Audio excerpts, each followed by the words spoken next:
नमस्ते, सभी का स्वागत है। आज के सत्र में हम सीपीआर यानी कार्डियोपल्मोनरी रिससिटेशन के बारे में चर्चा करेंगे। ये जीवन रक्षक तकनीक हृदय आपातकालीन स्थितियों में बेहद महत्वपूर्ण होती है। सीपीआर सीखकर आप सही समय पर मदद करने के लिए सक्षम होंगे। आइए हम निम्नलिखित विषयों पर चर्चा करें। पहला है सीपीआर का परिचय, जिसमें हम सीपीआर की परिभाषा और महत्व और हृदय गति रुकने पर जीवित रहने की दर से संबंधित आंकड़ों पर चर्चा करेंगे। दूसरा है हृदय गति रुकने के बारे में समझना, जिसमें हम हृदय गति रुकने के कारणों और हृदय गति रुकने व दिल के दौरे के बीच अंतर पर चर्चा करेंगे। तीसरा है सीपीआर प्रक्रिया का अवलोकन, जिसमें हम सीपीआर की प्रक्रिया का अवलोकन और शीघ्र कार्रवाई करने के महत्व पर चर्चा करेंगे। चौथा है हृदय गति रुकने को पहचानना, जिसमें हम इसके लक्षण और कैसे प्रतिक्रिया व श्वास को जांचें, इस पर चर्चा करेंगे। पांचवां है सीपीआर का प्रदर्शन। छठा है केवल हाथों द्वारा सीपीआर। सातवां है एईडी स्वचालित बाहरी डिफिब्रिलेटर का उपयोग, जिसमें हम एईडी का उपयोग कैसे करें और शीघ्र डिफिब्रिलेशन के महत्व पर चर्चा करेंगे। आठवां है विशेष परिस्थितियां, जिसमें हम बच्चों और शिशुओं के लिए सीपीआर और विभिन्न स्थितियों में समायोजन पर चर्चा करेंगे। और अंत में निष्कर्ष। अब हम सीपीआर का परिचय पर चर्चा करेंगे। सबसे पहले हम सीपीआर की परिभाषा और महत्व पर चर्चा करेंगे। कार्डियोपल्मोनरी रिससिटेशन यानी सीपीआर एक महत्वपूर्ण जीवन रक्षक तकनीक है, जिसका उपयोग तब किया जाता है जब किसी का दिल धड़कना बंद कर देता है या वो सांस लेना बंद कर देता है। इसमें छाती पर दबाव, चेस्ट कंप्रेशन और बचाव श्वास रेस्क्यू ब्रीदर्स शामिल होते हैं, जिससे रक्त प्रवाह और महत्वपूर्ण अंगों में ऑक्सीजन की आपूर्ति बनी रहती है जब तक पेशेवर मदद नहीं पहुंच जाती। सीपीआर का महत्व इसमें है कि यह हृदय गति रुकने के बाद जीवित रहने की दर को काफी हद तक बढ़ा सकता है और मस्तिष्क को होने वाले नुकसान को कम कर सकता है तथा तत्काल हस्तक्षेप की जरूरत का पता लगाया जा सके। हृदय गति रुकने पर जीवित रहने की दर से संबंधित आंकड़े। हृदय गति रुकने के बाद जीवित रहने की दर व्यापक रूप से भिन्न होती है। अस्पताल से बाहर के मामलों में जीवित रहने की कुल दर लगभग 10% से 12% होती है, लेकिन यदि आसपास के लोग सीपीआर करते हैं तो ये दर 20% से 30% तक बढ़ सकती है। हर मिनट बिना सीपीआर और डिफिब्रिलेशन के जीवित रहने की संभावना लगभग 10% कम हो जाती है। अस्पताल के अंदर जीवित रहने की दर बेहतर होती है, जो 20% से 25% तक होती है। जिन क्षेत्रों में डिफिब्रिलेटर की अधिक पहुंच होती है और जहां सीपीआर प्रशिक्षण की दर अधिक होती है, वहां बेहतर परिणाम देखने को मिलते हैं, जो आपात स्थितियों में शीघ्र कार्रवाई के महत्व को दर्शाता है। हृदय गति रुकने की समझ पर चर्चा। सबसे पहले हम ये चर्चा करेंगे कि तारांकन हृदय गति रुकने के कारण क्या होते हैं। हृदय गति रुकना तारांकन विभिन्न कारकों के परिणामस्वरूप हो सकता है, जिसमें हृदय संबंधी बीमारियां जैसे कोरोनरी आर्टरी डिजीज और एरिथमिया, दिल की धड़कन का असामान्य होना शामिल हैं। गैर हृदय कारणों में श्वसन विफलता, अत्यधिक रक्तस्राव और नशीली दवाओं की अधिक खुराक शामिल हो सकते हैं। जीवन शैली से जुड़े कारक जैसे मोटापा, धूम्रपान और उच्च रक्तचाप भी हृदय गति रुकने के जोखिम को बढ़ा देते हैं। हृदय गति रुकने और दिल के दौरे के बीच अंतर। हृदय गति रुकना तब होता है जब दिल धड़कना बंद कर देता है, जिससे व्यक्ति बेहोश हो जाता है और उसकी सांस रुक जाती है, जिसके लिए तुरंत सीपीआर की आवश्यकता होती है। इसके विपरीत दिल का दौरा तब होता है जब दिल की मांसपेशियों तक रक्त प्रवाह अवरुद्ध हो जाता है, जिससे नुकसान होता है, लेकिन दिल तब भी धड़क सकता है। दोनों ही स्थितियां गंभीर आपातकालीन स्थिति होती हैं। आइए सीपीआर प्रक्रिया का अवलोकन पर चर्चा करें। सीपीआर प्रक्रिया का अवलोकन। हल्के से थपथपाकर और जोर से आवाज देकर व्यक्ति की प्रतिक्रिया की जांच करें। अगर कोई प्रतिक्रिया नहीं मिलती है तो मदद के लिए कॉल करें। व्यक्ति को उनकी पीठ के बल लिटाएं, सांस की जांच करें और अगर सांस नहीं आ रही है तो छाती पर दबाव देना शुरू करें 100-120 प्रति मिनट। 30 दबावों के बाद 2 बचाव श्वास रेस्क्यू ब्रीदर्स दें।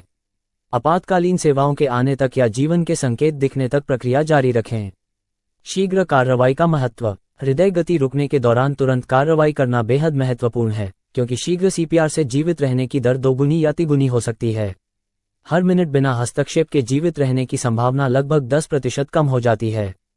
तेज प्रतिक्रिया मस्तिष्क के कार्य को संरक्षित करती है और आसपास के लोगों को जीवन बचाने के लिए प्रेरित करती है, जो आपात स्थितियों में समय पर कार्रवाई की महत्ता को उजागर करती है। हृदय गति रुकने की पहचान पर चर्चा करें। हृदय गति रुकने के लक्षण और संकेत और उनका संक्षिप्त विवरण। 1. बेहोशी, व्यक्ति अचानक गिर सकता है और कोई प्रतिक्रिया नहीं देता। 2. सांस न आना, वे पूरी तरह से सांस लेना बंद कर सकते हैं या केवल हल्के हल्के हौंकते हैं। 3. नाड़ी का न होना, कोई धड़कन महसूस नहीं होती है। 4. कमजोर या असामान्य सांस, सांस अनियमित हो सकती है या पूरी तरह से बंद हो सकती है। 5. साइनोसिस, नीलापन, त्वचा, विशेष रूप से होठों और उंगलियों के आसपास, ऑक्सीजन की कमी के कारण नीली हो सकती है। 6. छाती में दर्द या असुविधा, हृदय गति रुकने से पहले व्यक्ति को छाती में गंभीर दर्द, दबाव या असुविधा महसूस हो सकती है। आइए आज के सत्र में एक महत्वपूर्ण विषय पर चर्चा करें, जो है सीपीआर कैसे करें। सीपीआर का मतलब है कार्डियोपल्मोनरी रिससिटेशन। सीपीआर का उपयोग तब किया जाता है जब कोई व्यक्ति गिर जाता है और सांस नहीं ले रहा होता, क्योंकि यह आपातकालीन सेवाओं के आने तक व्यक्ति को जीवित रखने में मदद कर सकता है। इन सरल जीवनरक्षक तकनीकों को सीखना एबीसी सीखने जितना आसान है। आपको सिर्फ डॉक्टर का एबीसी याद रखना है। डी मतलब डेंजर, खतरा। सबसे पहले चारों ओर ध्यान से देखें और सुनिश्चित करें कि आपके और दूसरों के लिए क्षेत्र सुरक्षित है, तभी पास जाएं। आर मतलब रिस्पॉन्स, प्रतिक्रिया। उन्हें हल्के से कंधों से हिलाएं और जोर से पूछें, क्या आप ठीक हैं? अगर कोई प्रतिक्रिया नहीं मिलती तो आपको एस मतलब शाउट फॉर हेल्प, मदद के लिए पुकारें। किसी भी तरह की सहायता उपयोगी होगी, इसलिए मदद के लिए पुकारें। ए मतलब एयरवे, वायुमार्ग। धीरे धीरे सिर को पीछे की ओर झुकाएं ताकि वायुमार्ग खुल सके। बी मतलब ब्रीदिंग, सांस। सामान्य सांस लेने के संकेतों की जांच करें। सामान्य सीने की हलचल देखें। सामान्य सांस लेने की आवाज सुनें और उनके चेहरे के पास सांस को महसूस करने की कोशिश करें। ये सब 10 सेकंड से ज्यादा न करें। अगर कोई सांस लेने का संकेत नहीं है या अगर सांस असामान्य या शोरगुल वाली है तो हमें सीपीआर शुरू करना होगा। सबसे पहले ये सुनिश्चित करें कि एम्बुलेंस रास्ते में है। अगर कोई आपके साथ है तो उन्हें कॉल करने के लिए कहें। फोन को स्पीकर मोड पर रखने से एम्बुलेंस सेवा आपको आवश्यक कदम समझाने में मदद कर सकती है। आइए अगले महत्वपूर्ण कदम पर चर्चा करें, जो सी मतलब परिसंचरण, सर्कुलेशन है। हमारा हृदय एक अद्भुत अंग है, लेकिन जब अचानक हृदय गति रुकने, कार्डियक अरेस्ट की घटना होती है, तो हमारा हृदय अचानक और अप्रत्याशित रूप से धड़कना बंद कर देता है और रक्त प्रवाह रुक जाता है। बिना किसी हस्तक्षेप के मस्तिष्क और हमारा हृदय मरना शुरू कर देते हैं। सीपीआर शुरू करना व्यक्ति के जीवित रहने का एकमात्र मौका है। 4 मिनट के भीतर मस्तिष्क में क्षति शुरू हो जाती है और 10 मिनट के बाद मस्तिष्क में क्षति स्थायी हो जाती है। जीवन को बचाने की शक्ति वास्तव में आपके हाथों में है। सीपीआर करने से 2 महत्वपूर्ण चीजें होती हैं। 1. दबाव डालना, कंप्रेशंस। ऑक्सीजन युक्त रक्त को मस्तिष्क तक पहुंचाता है, जिससे मस्तिष्क जीवित रहता है। 2. दबाव डालने से रक्त और ऑक्सीजन हृदय की मांसपेशियों तक भी पहुंचती है, जिससे उसे सामान्य इलेक्ट्रिकल रिदम फिर से शुरू करने का सबसे अच्छा मौका मिलता है जब झटका दिया जाता है। जब आप दबाव डालना शुरू करते हैं तो आप एक कृत्रिम पंप बना रहे हैं और मैन्युअल रूप से दिल का काम कर रहे हैं। प्रत्येक अच्छे और प्रभावी दबाव के साथ आप प्रणाली में दबाव बना रहे हैं, जो रक्त को दिल के चारों ओर और मस्तिष्क तक ले जाएगा। रक्त को सीपीआर के साथ गति में लाने में समय लगता है, इसलिए यह बहुत महत्वपूर्ण है कि आप जोर से और तेज दबाव डालें ताकि दबाव बढ़ सके, जिससे मस्तिष्क तक रक्त पहुंचता रहे। कम से कम 2 इंच गहराई तक दबाव डालने से दिल को संकुचित किया जा सकता है और रक्त को बाहर निकाला जा सकता है। हर मिनट 100 से 120 दबाव डालने की दर आवश्यक है ताकि रक्त का पंपिंग जारी रह सके। दबाव डालते समय ध्यान में रखने योग्य महत्वपूर्ण सावधानियां। 1. जब हम अपने हाथों को छाती से हटा लेते हैं तो क्या होता है? रक्त मस्तिष्क तक पहुंचने में रुकावट डालता है। इसलिए यदि आप छाती से हाथ हटा रहे हैं या भूमिका बदल रहे हैं तो इसे समय पर करना जरूरी है। 2. अगर हम गहराई से दबाव नहीं डालते तो क्या होता है? रक्त मस्तिष्क तक नहीं पहुंचता। यही स्थिति तब भी होती है जब हम तेजी से दबाव नहीं डालते। ये देखते हैं जब हम बहुत तेजी से दबाव डालते हैं तो क्या होता है। दिल के पास रक्त फिर से भरने का समय नहीं होता, इसलिए पर्याप्त रक्त बाहर पंप नहीं होता है। आइए देखें जब हम शरीर को पुनः आराम करने नहीं देते और छाती को पूरी तरह से वापस नहीं लौटने देते तो क्या होता है। हृदय के पास रक्त फिर से भरने का मौका नहीं होता, इसलिए कोई रक्त बाहर पंप नहीं होता है। इसलिए याद रखें, दबाव डालने का मुख्य उद्देश्य ऑक्सीजन युक्त रक्त को दिल के अंदर और मस्तिष्क तक पहुंचाना है ताकि मस्तिष्क जीवित रह सके। हमें छाती के केंद्र में जोर से और तेजी से दबाव डालना चाहिए। अगर पसलियां टूटें तो ठीक है, परंतु मस्तिष्क का ऑक्सीजन की कमी से मरना ठीक नहीं है। इसलिए याद रखें, आप उनकी एकमात्र आशा हैं। अपना सर्वश्रेष्ठ करें और तब तक हार न मानें जब तक कि चिकित्सा सहायता न पहुंचे या एईडी मौजूद न हो। आइए चर्चा करें कि हैंड्स ओनली सीपीआर क्या है। Hands only CPR cardiopulmonary resuscitation की एक सरल विधि है जो केवल छाती के दबाव पर केंद्रित होती है, बिना बचाव सांसों के। इसे उन दर्शकों के लिए अनुशंसित किया जाता है जो प्रशिक्षित नहीं हैं या सांस देने में असहज महसूस करते हैं। एक हाथ की एड़ी को छाती के केंद्र में रखें, अंगुलियों को आपस में लिंका दें और जोर से और तेजी से हर मिनट 100-120 दबाव, लगभग 2 इंच की गहराई तक दबाव डालें। तब तक जारी रखें जब तक कि आपातकालीन सेवाएं न आ जाएं या व्यक्ति जीवन के संकेत न दिखाए। आइए चर्चा करें ऑटोमेटेड एक्सटर्नल डिफिब्रिलेटर (AED) के बारे में।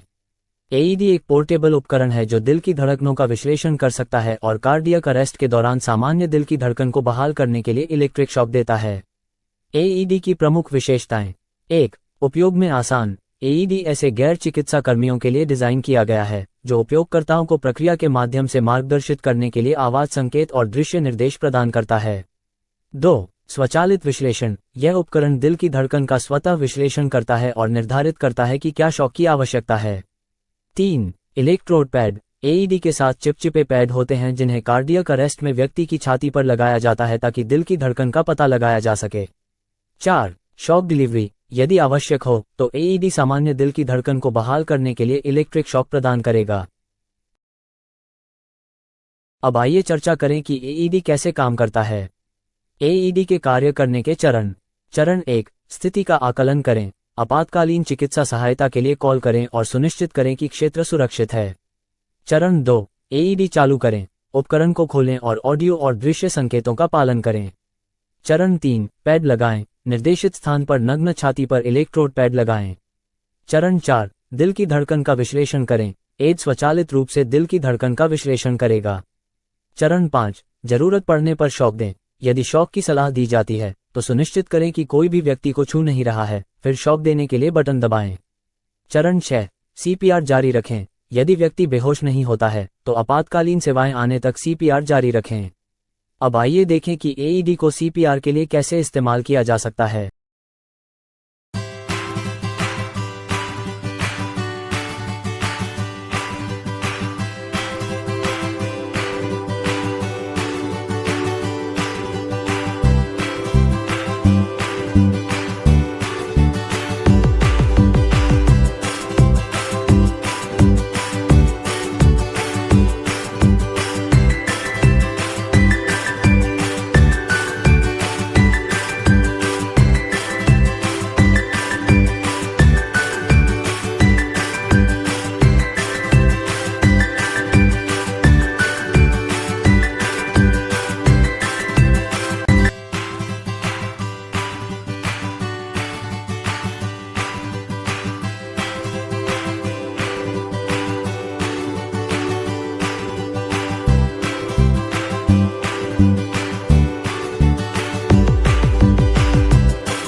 CPR जारी रखें और AED का उपयोग करते हुए उसके निर्देशों का पालन करें जब तक कि मदद न आ जाए।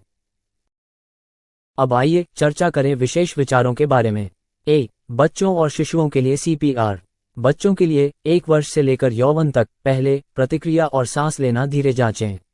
यदि व्यक्ति बेहोश है और सांस नहीं ले रहा है तो मदद के लिए कॉल करें और 1 या 2 हाथों का उपयोग करके सीने पर दबाव करें जो लगभग 1.5 इंच गहराई तक का होगा। शिशुओं के लिए 1 वर्ष से कम प्रतिक्रिया की जांच करने के लिए पैर पर हल्का थपथपाएं। संकुचन के लिए 2 उंगलियों का उपयोग करें, लगभग 1.5 इंच गहराई तक धकेलें। 30 संकुचन के बाद दोनों आयु समूहों के लिए 2 हल्की सांसें दें, ये सुनिश्चित करते हुए कि सही तकनीक का उपयोग किया जा रहा है ताकि उनके छोटे शरीर का प्रभावी समर्थन किया जा सके। अंत में निष्कर्ष। सीपीआर एक आवश्यक जीवन रक्षक तकनीक है जो हृदय रुकने के दौरान जीवन की संभावनाओं को काफी बढ़ाती है। अनुत्तरदायिता की त्वरित पहचान और सीपीआर का आरंभ, प्रभावी सीने के संकुचन और जीवन रक्षक सांसें महत्वपूर्ण हैं। हर सेकंड महत्वपूर्ण होता है तथा आपकी त्वरित प्रतिक्रिया जीवन बचने में एक महत्वपूर्ण बदलाव ला सकता है। नियमित प्रशिक्षण ये सुनिश्चित करता है कि आप आपात की स्थितियों के लिए तैयार हैं, जिससे एक आत्मविश्वासी और सक्षम उत्तरदाताओं का समुदाय विकसित होता है। धन्यवाद।